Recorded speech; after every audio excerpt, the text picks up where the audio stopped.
2, 1. Hey everybody, welcome to Tell the Damn Story.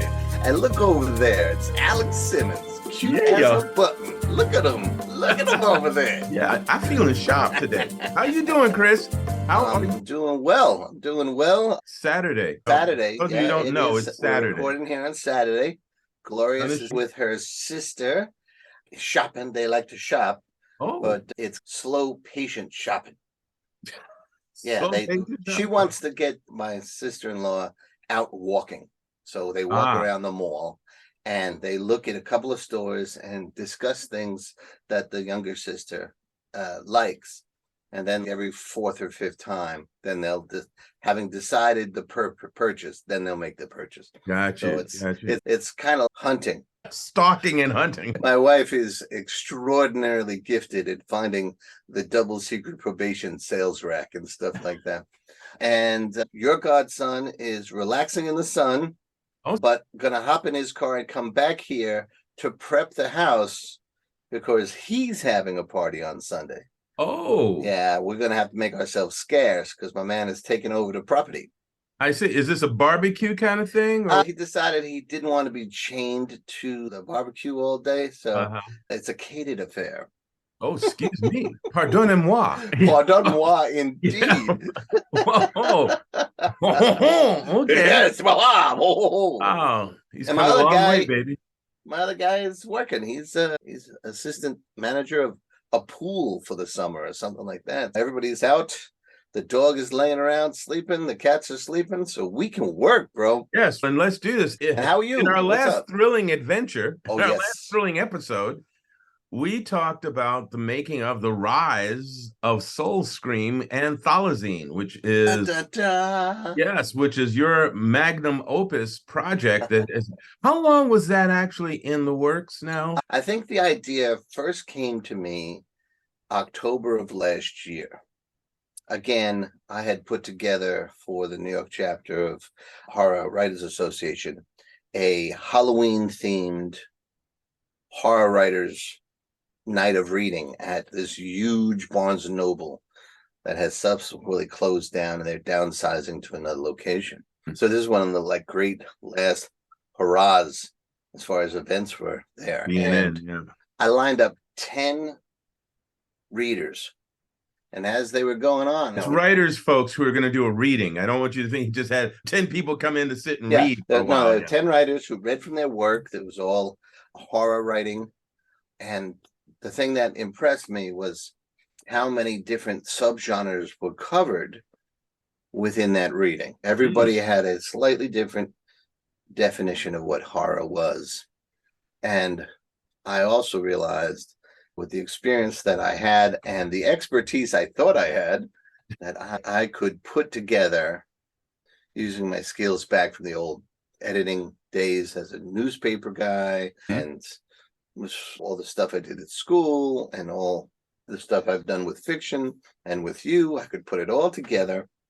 And wouldn't it be great to do kind of like a gateway drug for horror fans? Like a primer. That was my first thought. Get something that you could read as a horror fan and then give to your little brother or sister or the neighbor across the street or something like that. Because there wouldn't be too much gratuitous violence or extreme it's almost in reaction to the rise and the hotness of splatterpunk and body trauma horror and all that extreme horror, that it's really not my cup of tea. So I went in a different direction. Then I started the old journalist in me.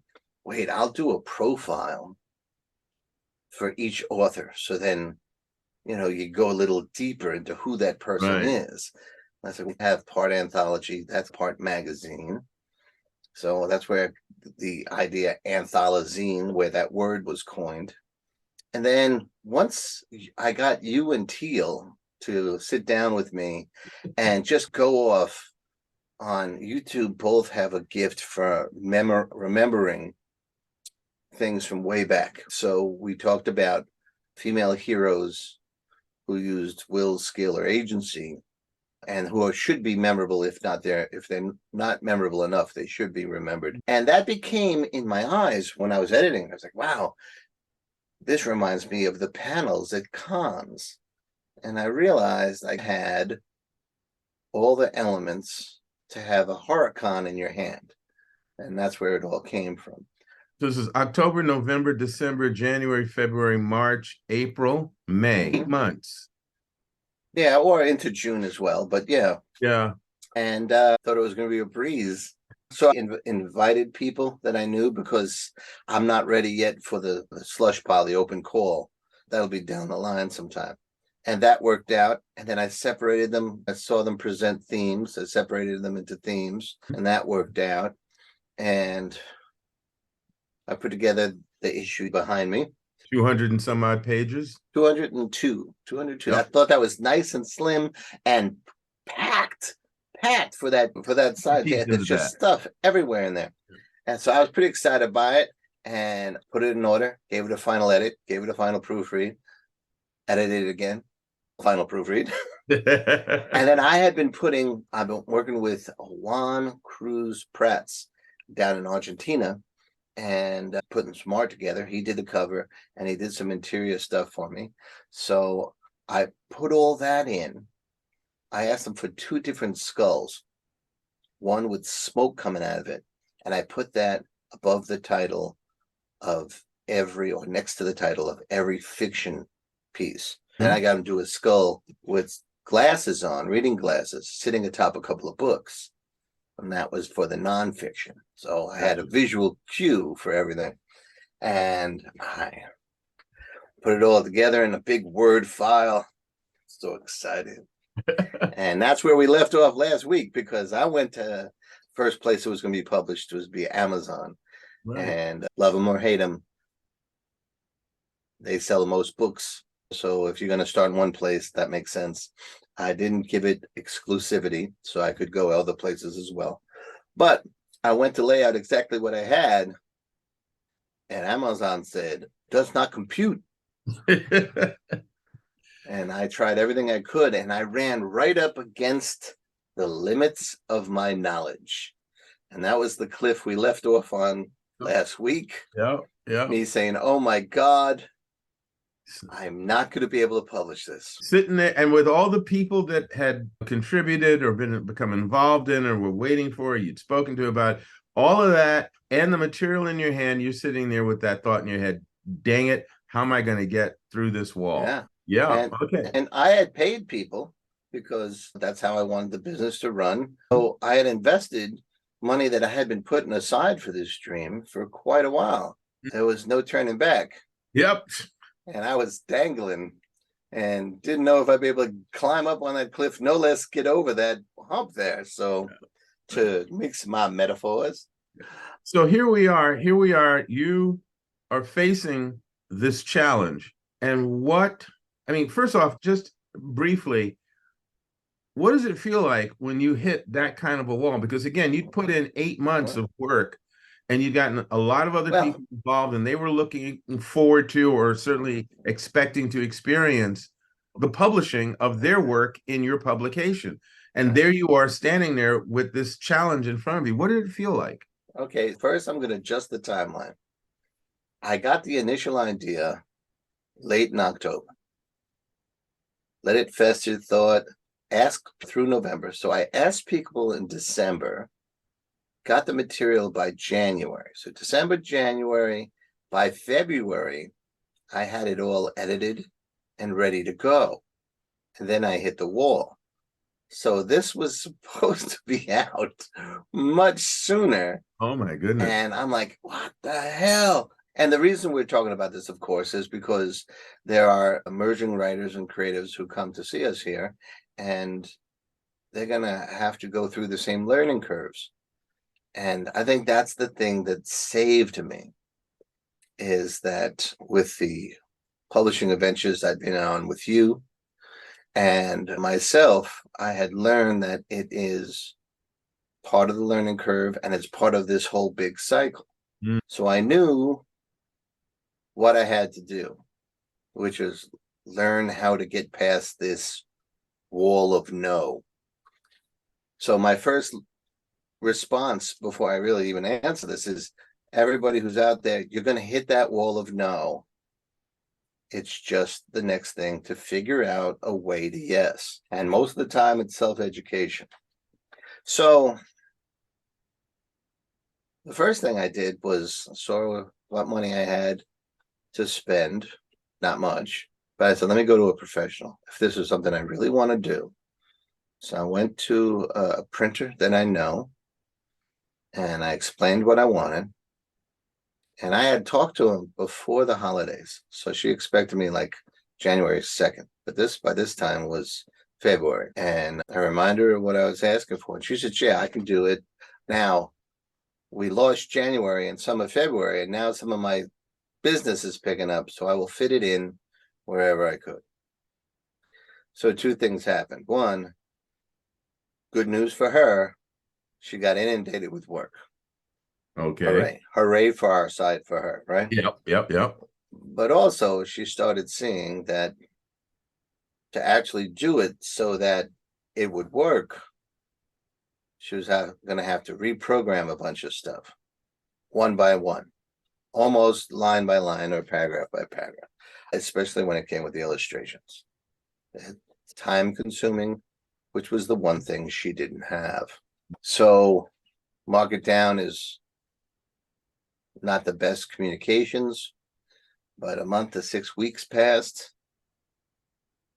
Finally, I went into the printer and asked what happened. And she told me, and we agreed that I would pull the job. And she didn't charge me for anything that she had done. Recently bumped into her, and she asked how progress was going. And I was able to tell her what had transpired. But that's March. So March, April, into like half of May, I'm in the wilderness trying to figure out what to do. And if you go on social media and look for stuff, these days you get mostly commercials. You get ads for this product or that product. And it's much more difficult than it used to be to assess what's real and what's BS. And then I was looking for an education. And I think his name is Mark Lawson. There's 4,500 people who are willing to teach you how to do independent publishing. Yeah. And you and I have newsletters coming to us and emails coming to us for all these people. And we're tagged on YouTube, so all their commercials pop up and all that stuff. And he was one of the bunch. He's English, isn't he, if I remember correctly? Well, yes, he's English. Yes, he's English. I was as cynical about him. Hi, I'm from the Bronx. How are you? You're from England. What do I know? Right? As anyone else I was following or looking at. Right. And I had started going walking, because in doing all this, I had started to become a large mammal. I had gained quite the pot belly, and I had to start walking it off, or it would become a health risk of some kind.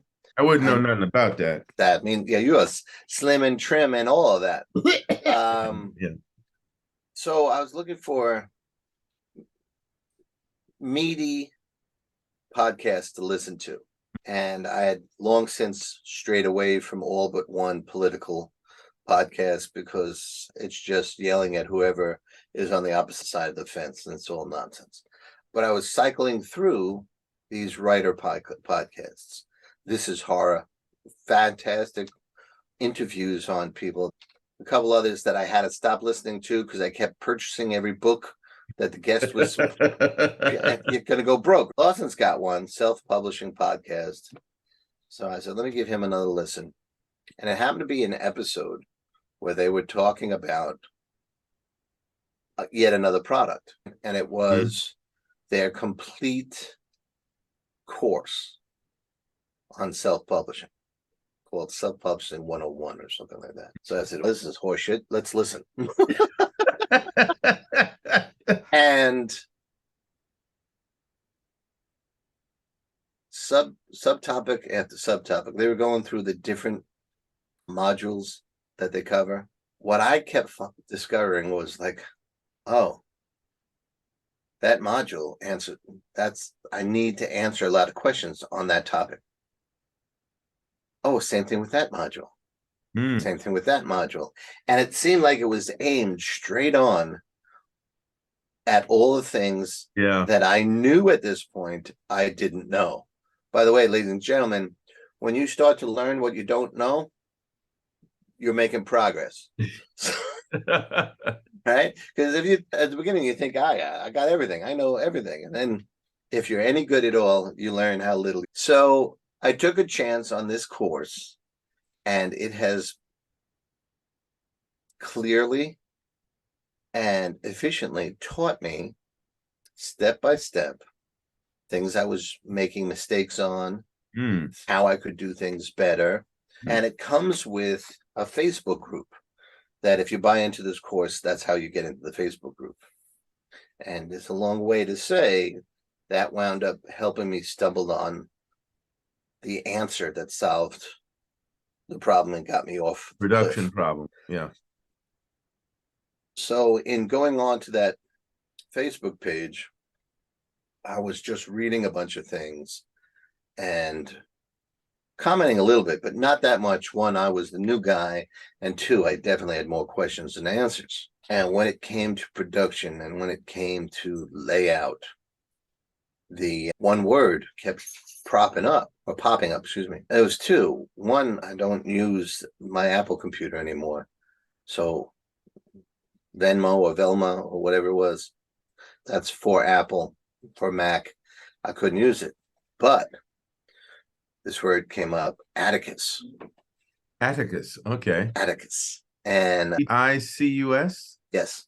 Okay. And it's a writing program for writers. But what all these comments were saying was what we use it for is the second part of the program, which is the layout program. Oh.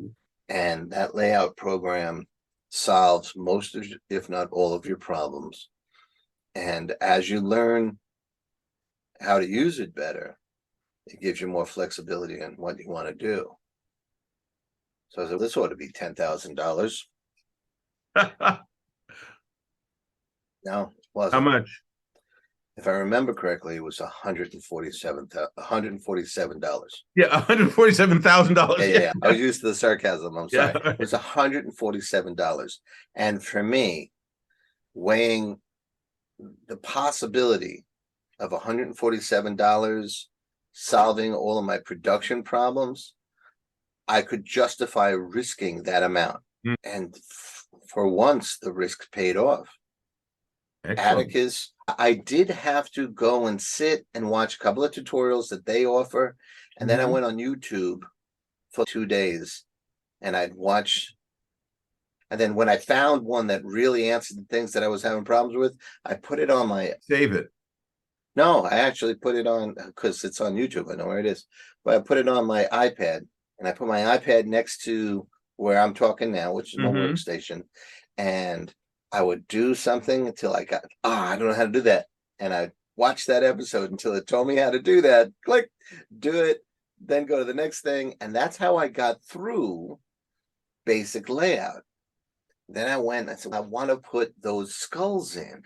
And I looked how to do that. And it was, once someone explained it to me like I was a second grader, that's where my level was.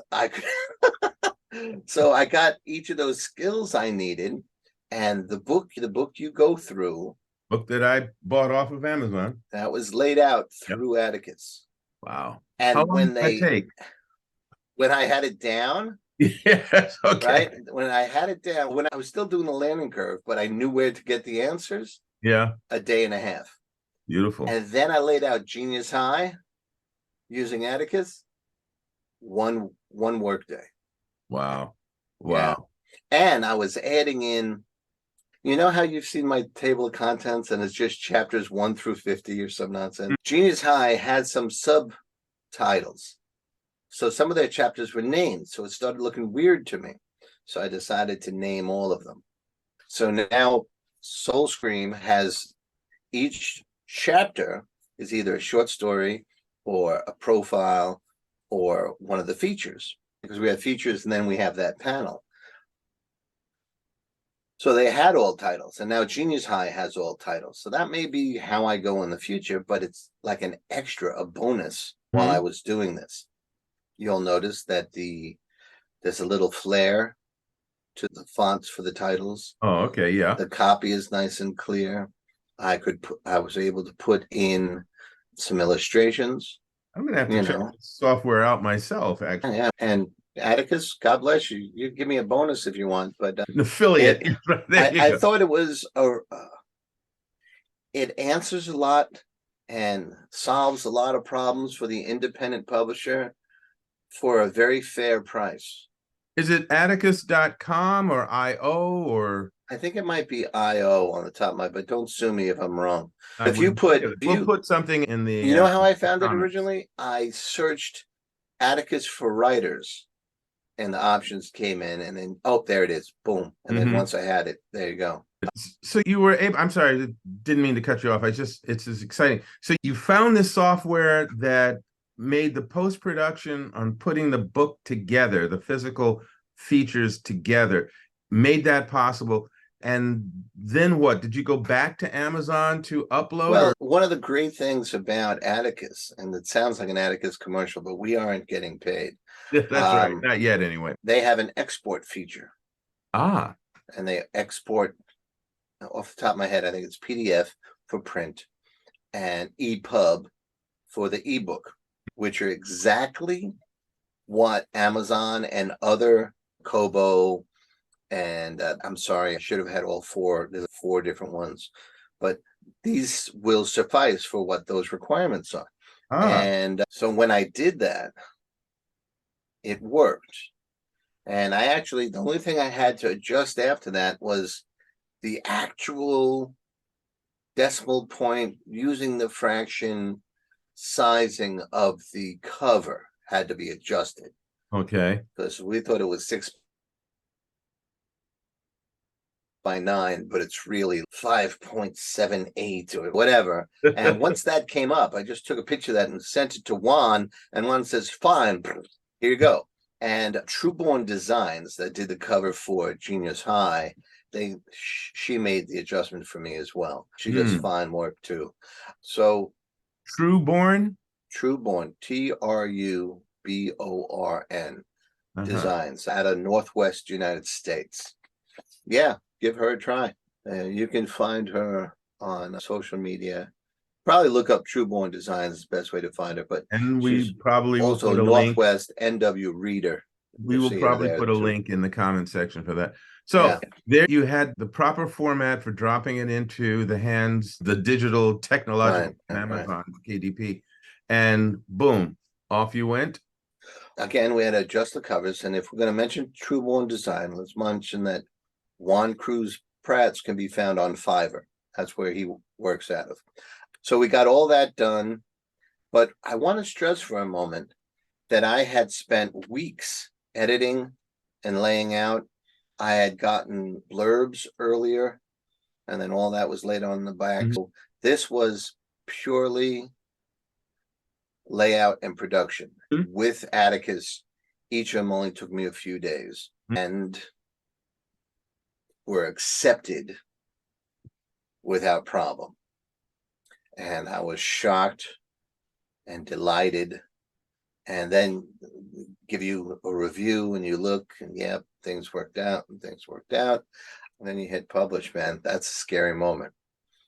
Let me just quickly, and I don't want this to be too detailed. I think people can do some homework on their own.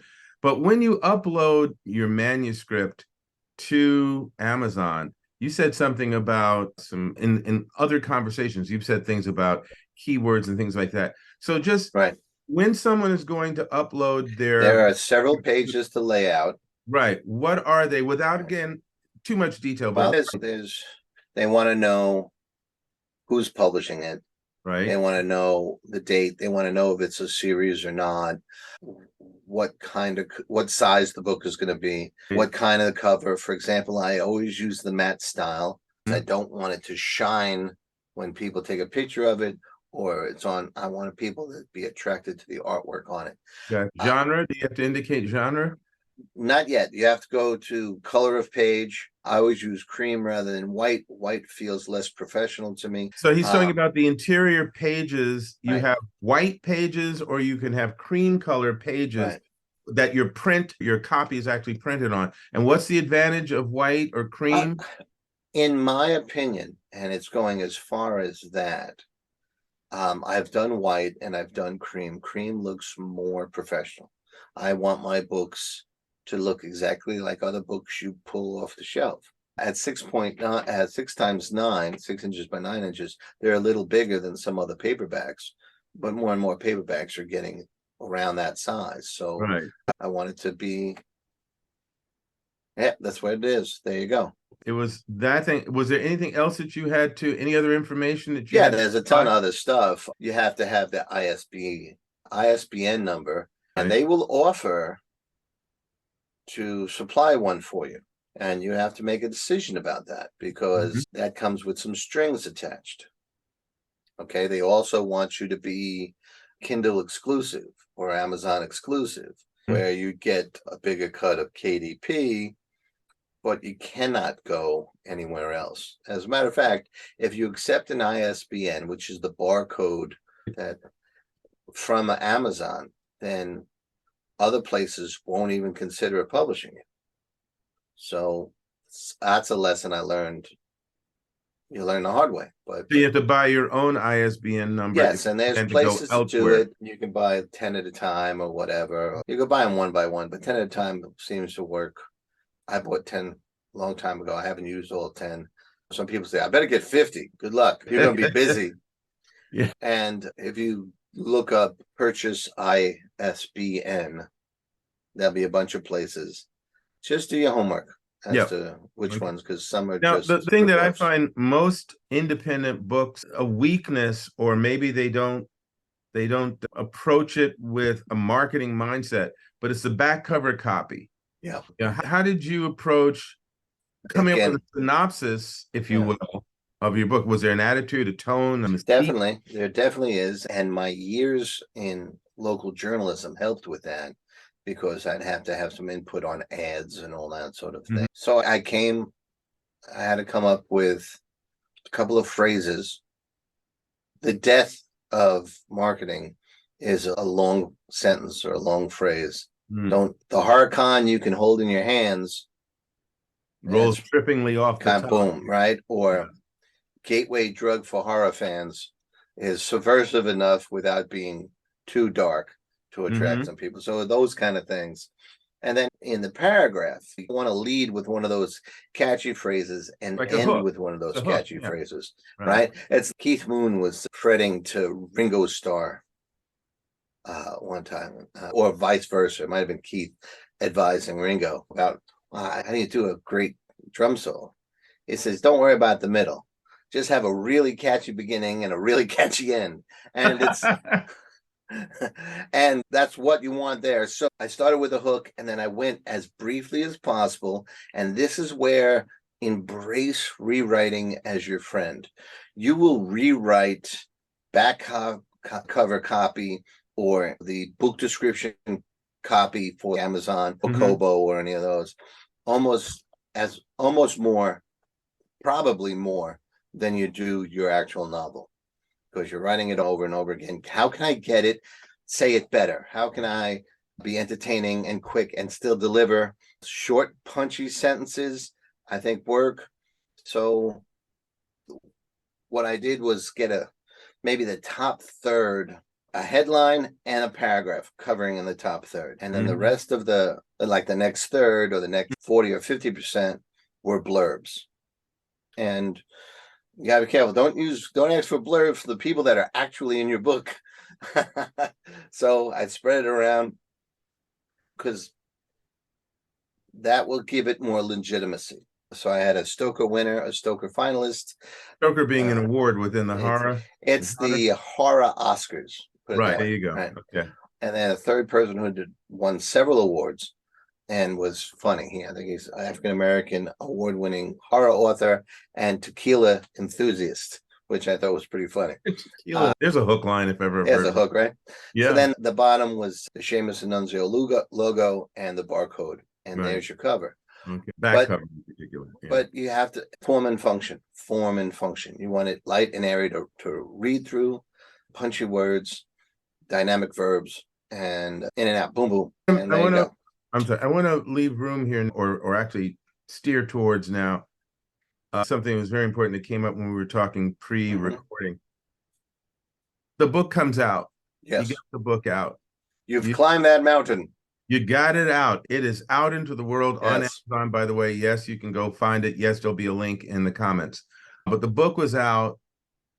All of this time, all of this efforts, all of these challenges overcome, and boom, it's off and running at 202 pages. How'd you feel? I felt elated and excited. And very quickly after that, I realized that while I had scaled this mountain, I was at the foot of a much larger mountain. And that's when the imposter syndrome attacked once again. Imposter syndrome is something we all get, and it basically says, you suck. Why are you even doing this? Nobody likes you. You suck. You can't do this. You don't know what you're doing. You don't know what you're talking about. Yeah. And having gone through it somewhere between 20 and 100 times, you start, and listening to other people in creative professions, you start realizing it's part of the cycle, creative cycle. It was making a point, which sucks because sometimes it's just babbling nonsense, but it was saying, how are you going to market this? You have to get people to see this. And that's another set of skills that you need to learn as an independent publisher. And yes, I should have been doing this 6 months ago, should have been promoting it 6 months ago. And my justification is that I didn't know if I could get it to come out. But now that it's out, okay, I've got to catch up and got to start marketing for the next batch and all that sort of stuff, and have no time for imposter syndrome. And that's when it sees that clear opening and it gets you right in the solar plexus of your ego and really knock you for a loop. It's been a bit of a roller coaster ride, being elated and then saying, oh my God, no, nobody cares. Nobody. And then I send contributor copies out, and someone will send a picture with them with the book, or they'll send a nice letter saying, my God, it looks really great. I'm excited. Thank you. And that happened once. One of the things I try to do is consume fuel, right? I put creative things into my system to help feed the output. Glorious and I, on Thursday, went on a date, an afternoon date, as only geezers can go because other people are working. We went to see Indiana Jones and the Dial of Destiny. We went to lunch, watch out, and then went to the film. And the film was big fun. And I don't think Indiana Jones should ever be anything more than big fun. And it was exactly that. And we're having a great time. And there's moments for the feels and serendipity that one of the people who are in Soul Scream Antholozine actually did an essay on the pleasures of audio horror. She wrote a really touching email to me that happened to show up on my Apple Watch. Not to be like, hey, I have an Apple Watch, but the kids spoiled me one time. You see the light, what's the matter? Who's dead? Because you grew up in the Bronx. Who's dead? And I looked at it, I just saw just enough of it. It hit me in the feels, and I started tearing up. And Glorious looked over at me. She's like, I know, this is such a great part. And I showed her the email. It's like, Indy is, God bless him, I'm feeling for Indy, but this is what I'm crying. Yep. Yeah. So you have to take those wins. You have to navigate the imposter syndrome, the little editor on your shoulder, because they will kick your ass and drag you down. Find out what works. For some people, it's working out in the gym, or a quick nap, or a long Doing walk. something with the family or friends. Yeah, Yeah. when all of that fails, yeah, I'm going to the gym, but maybe a long walk or whatever, or playing with the dog. What I find is a sure thing for me is to put on some music. Particular? And I started with what's becoming the album of the summer for me. Sean and Tyler, my sons, have been recommending stuff to me over the years, and now they're recommending the latest album from a guy named Jelly Roll. Oh, Yeah, Jelly Roll. Now, Jelly Roll is a Southern country rocker rapper with Mondo tattoos and so forth. He's got a I've cross on seen his him. Yeah. face and all that. So they play it on their speakers when they're up in their apartments. I like to call them, since they're older, they're up in their studio apartments. So I heard bits and pieces and I tried it, and it's becoming the album of the summer for me. If that doesn't work, I have a couple of playlists. If that doesn't work, essential songs of the 70s. Sometimes I have to go to a particular year. And sometimes, when all else fails, then you have to go 70s soul. That will usually get you moving and grooving. By the way, I got to do this because you're always kidding me about my time machine.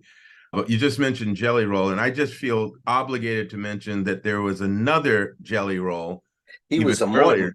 Jelly Roll Morton. That's it, right? He was born in 1890. So you went to third grade with him. Right. Yeah, I'm going to get you later. But he's a jazz musician. His brother is a jazz musician. I learned about Jelly Roll in college. And I'm just curious if this Jelly Roll...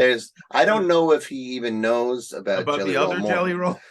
One thing is that Jelly Roll Morton, to the best of my memory, I've been out of college quite a while, but I think Jelly Roll was spelled as one word.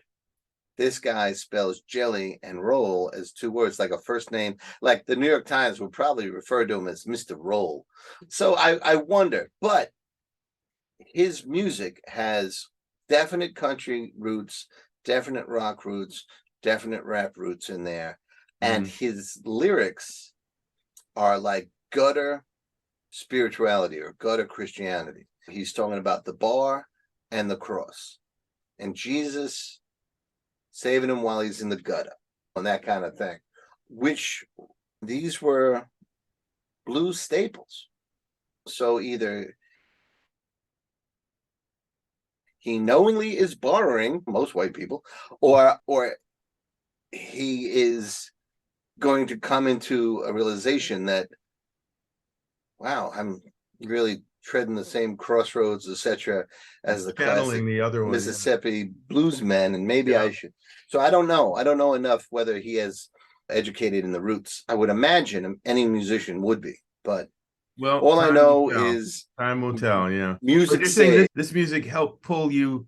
Music saves, bro. Saves you, right? Pulls you out of it. Yeah. And usually, I do music and I clean the house, which is something that on Fridays.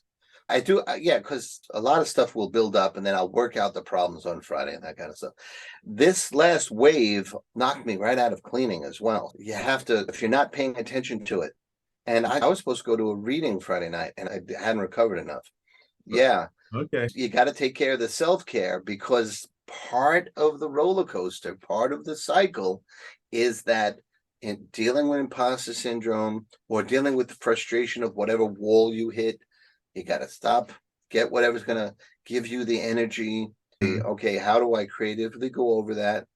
I'm telling you, you can learn anything. And most of the time, you can find at least a foothold, research on YouTube or whatever, because there's a billion tutorials out there. So far, let me also embrace our time on the planet. If Chris and I are sitting here, both disciples of learn it in order to do it at our particular time in life, then anybody younger than us has no excuse. That's right. Yeah. Ladies and gentlemen, if geezers can do it, you Utes can do it. The two Utes. Yeah. All right, so we're going to bring this to a close. This has been a great episode. I got to mention two things. One, Chris, thank you so much for going full out in terms of sharing the experience, the full ride with us. I know that there's hours more that you could talk about, and certainly would, given the opportunity. But the fact that you were being very clear, transparent about the pros and cons of this experience, what you didn't know, what you had to learn, what didn't work. And in order to move forward again, you had to rethink this or dialogue with that. The big question here that I have, and it's not something you can answer in one sentence, but I'm going to ask you to try anyway. What you did with Soul Scream was something that you really wanted to do, something that was an idea that was born in you, was inspired by some things you'd seen. You brought in writers. You didn't make it just about your work. You brought in other writers. There's a lot of work that you did to make it happen. Yeah. And you met some challenges on it. What would you say to anybody who is attempting to do something that's going to be tough for them, or it's going to require kind of work and all that, and that is going to put them in the spotlight? Okay. Not necessarily make them famous or anything like that, but in other words, people's opinions are now going to be at some point laid upon them. What would you say to people who are facing that particular moment? First thing I would say, I'm going to try looking right at you, is I'm going to quote someone who said the same thing to me. Says, if you can avoid doing it at all, then do that. Avoid doing it. Don't do it. Because if you can take it or leave it, but if you can't, if it's burning in you,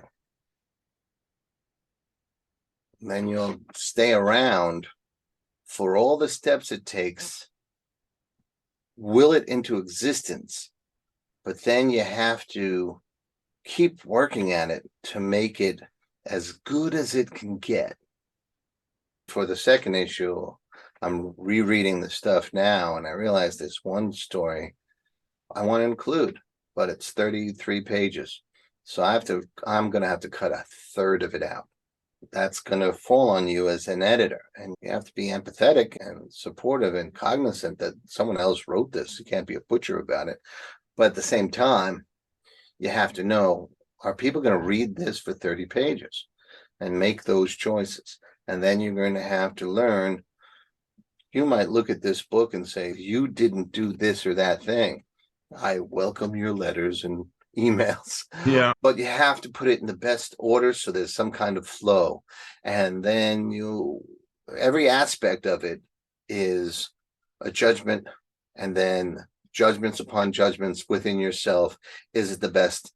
Can I move it this way? When you're doing the layout, I kept running into things that I didn't know how to do.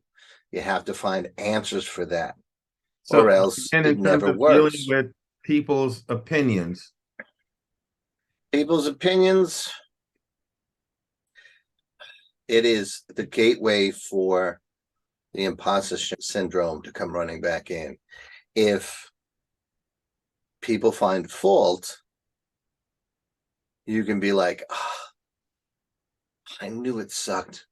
Like, it's good to know that the New York Times, as venerable as it is, will have a typo 3 times a week on the front page. So you need perspective. You want to hear about typos because you want to see if you can fix them and then get as perfect as possible. What also can hit is if there's silence. I was lucky enough to get a trickle of responses especially from the people in there, and those keep me going. Wow, this guy, this person loves that he was in there or that she was in there. They're excited, or they're posted something. One of my sons, Sean, taught me about Canva, this ad, and I thought it was really cool because you start at the top left and there's arrows that take you in a circle. Yeah. And the first part of the sentence is in the top right. So there's the cover, little part of the sentence, a picture of the author, and then the rest of the sentence. But if your eye travels left, up, and down, then it at first doesn't make any sense. I learned that. And I had to keep, there's 2 or 3 people who mentioned that second part, that's the bottom left. It's not really a sentence. And I had to take them through, follow the arrows. And then they saw what we were trying to do. But again, you have to be open. A couple of people mentioned it. So does that little ad work? And then I did one individually for each person and sent them to those people. And 2 people posted it. But then there's surprises where someone got a sci-fi magazine to do an ad in their online entity, whatever their online entity is. That was unexpected. So you just do what you do. Do what you do, and do what's true to you. I wrote a Substack thanking Cynthia Paleo and Todd Heisman for this StokerCon 2022, because one, it saved my existence when I couldn't breathe in Denver, but also it stayed with me so much that Soul Scream is modeled on it. As a matter of fact, when I did the Substack, I did a picture of the 2 covers next to each other. I saw that. Tonally, they're similar. Yeah. That's part of my bow to them. So be grateful, be thankful, be mindful that people are helping you along the way, and try to remember every single person. It's one of the reasons I used to do 33 or 57 adjectives to describe Alex Simmons at the beginning of each episode. But he got a laser sword from Star Wars, and he was attacking me back with it. So we have to calm down a little bit. But that's all of it. And then it's like now I'm trying to put out new publicity. Got to be careful. You can't oversaturate people, because that's as bad or worse. But you're responsible for putting it out in different places. So, there's a thing, BookBub, I'm going to look at an ad for there. So it's always trying new things. Where else can I put it?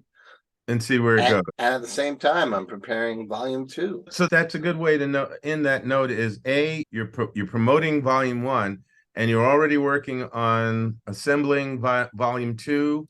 And volume 2 is assembled. Volume 3 and 4 are being assembled. Some decisions are being made about them. This is an evolving project. The Christmas teaser looks a little different than volume 1. Volume 2 will look a little different than volume 1. And then hopefully it always improves. We'll see. We're gonna stay on top of this. You will be talking about this periodically as the months roll on. So again, I want to say thanks, Chris, for being so transparent and clear about this. I hope it was helpful. In revealing all of this about that, I also noticed, for those of you who are watching the video, that I've learned something else about Chris that I hadn't known for years. I'd always wondered what was Superman's real identity. And I see now the cape hanging in the background there. So, I mean, Chris, why didn't you tell me? You want the story behind that cape? Maybe save that for the next time. We'll save that anytime you want. I will tell you that story. Okay, we will definitely. The secret of Superman's cape is going to be our next story. Ooh, what is this? This is a little sneak peek reveal. This is the rough. That is the second one that Juan did for us. Yep. There you go. That's my character McTavish, and we're going to see him on the cover of volume 2. That's very nice indeed. Okay, again, thanks very much for everything, Chris. Everybody, thank you for listening and watching and whatever else you're doing. If you have any questions, concerns, suggestions, please leave them in the comment section and we will respond. But I also want to thank, I don't have his name in front of me, but I want to thank the person who left a comment on YouTube the last time. We really appreciate that. About this Spider-Man episode we did. That was regarding episode 264, as a matter of fact. And I did respond to him. Yes, you did. Hopefully I was correct. And it was very exciting to see that. And we encourage you all to let us know stuff. Yeah, please. Give us your comment, share your enthusiasm. We're in this together. Yep. Okay, everybody. Oh, and by the way, there'll be a link to Amazon for Soul Scream in the comment section. So see you folks next time. Yeah. At least one of us will. Yeah, see you folks next time. Chris, take care, man. Peace, and thank you very much, Alex. All right, everybody.